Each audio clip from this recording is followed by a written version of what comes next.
সাহেব হুজুরকে কোথাকার পীর সাহেব হালিয়ার চরের নাকি নলিয়ান নলিয়ান নলিয়ান সুতরখালির পীর সাহেব ফজলু আমি তো বুঝলাম না সে কোন পীর সাহেবের কথা করছে কোন পীর সাহেব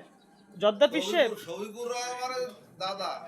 ও আচ্ছা জর্দা পীর সাহেব ঠিক আছে যাক আমিও তাই ভাবি যে জর্দা নামে কোনো পীর সাহেব আছে নাকি ওই যে বলছিল 143টে এ গ্রেড আছে উনি না শফিকুর রহমানের দাদা ও আচ্ছা যাক খুবই চমৎকার কথা বললো আমাদের গৌরম্বা ইউনিয়নের চেয়ারম্যান পদপ্রার্থী চরমুনার দরবার শরীফ থেকে একদম বাড়ি খাইলে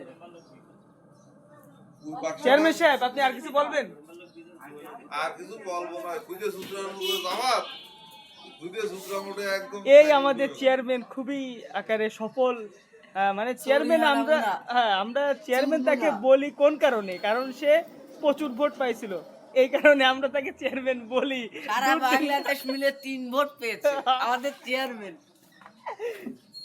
বাংলাদেশের ভিতরে তাদের প্রচুর চেয়ারম্যান আছে তাই না এবং সে হবে আগামীতে চরমুনার চেয়ারম্যান তাও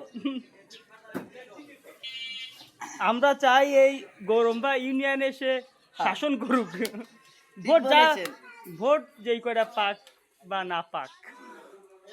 ওকে চেয়ারম্যান সাহেব